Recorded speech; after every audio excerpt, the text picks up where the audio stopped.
Here's another project that makes use of the heart punch card that I showed you how to make in a recent video. In case you haven't made one yet, I'll put a link to that video in the program notes. Today we're going to knit these little socks in a child's shoe size 4. The sample combines a self-patterning sock yarn with a solid pink yarn. I love that look, but also solids work well. If you're shopping for yarns, the ones that are available locally that will get this gauge are likely to be Loops and Threads Wool-like, sold by Michaels, and Deborah Norville sock yarns, usually at Joann. You'll probably only need a 1.75 ounce skein of main yarn if you buy fresh main yarn. The sample was made from leftovers of my own socks. Adjust the stitch size so that you get 8 stitches per inch and 10.5 rows per inch. Begin by inserting the card so the hearts are upside down and lock it on the first patterning row. On a brother, run the carriage to and fro with KC engaged. Place a few needles and work, and when you reach the first patterning row, they should form this configuration. On the Silver Reed family of machines, the reader itself will reveal the pattern to you of the first row with its feelers.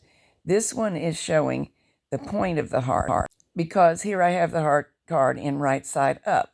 With it upside down, the first row will look like the brother needle configuration looks. Cast on by E-wrapping 40 needles. At main stitch size minus 1 whole number, knit 24 plain stockinette rows.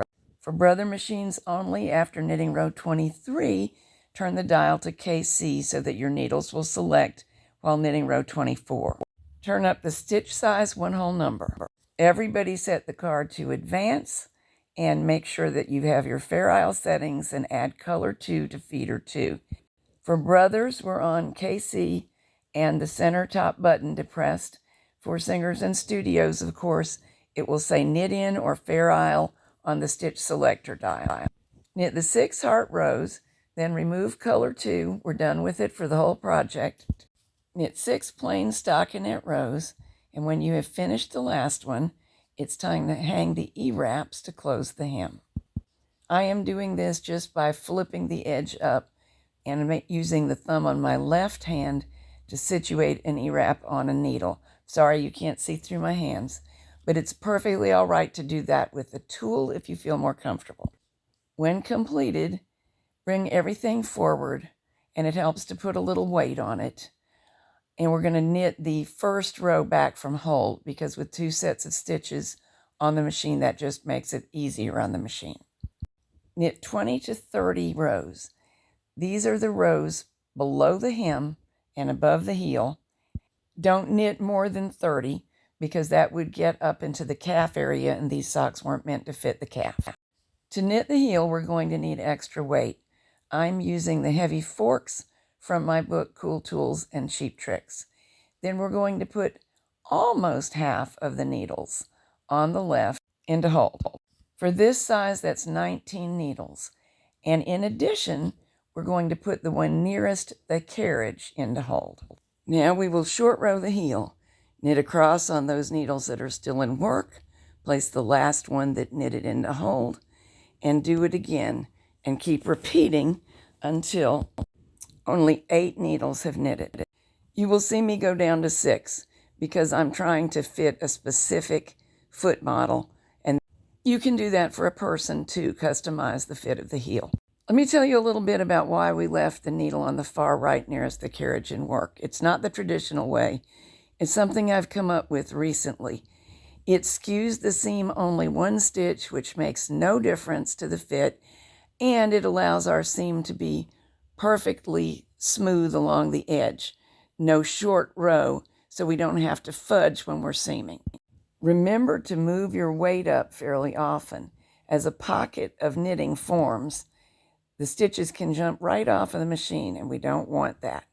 We're done short rowing in. Now on the side away from the carriage, return 1 needle to work before knitting each row. When all 18 stitches have knitted 1 time, the heel is complete.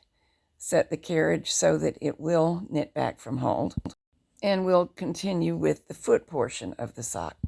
For these size 4 socks, that is 26 straight stockinette rows. Knit the toe just as the heel was knitted, and then scrap off using a yarn that is smooth and a different color from the main yarn. Hems knitted like this never look their best until we pull them lengthwise. In this case, I can fit this tulle inside, give it a nice lengthwise tug. Tuck any nearby yarn tails right into the hem. Now seam the edges of the work together and graft the toe together. If you just don't graft, you may also seam the toe. In this colorway, it was impossible for me to see the stitches, much less for the camera to catch anything useful for you when I grafted and seamed. Since I do have whole movies on both subjects, I will place links to those movies in the program note.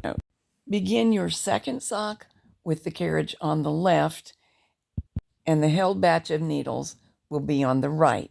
That way the socks will be mirror images, and on both the seam will run up the inside. I just love these. I hope you do too.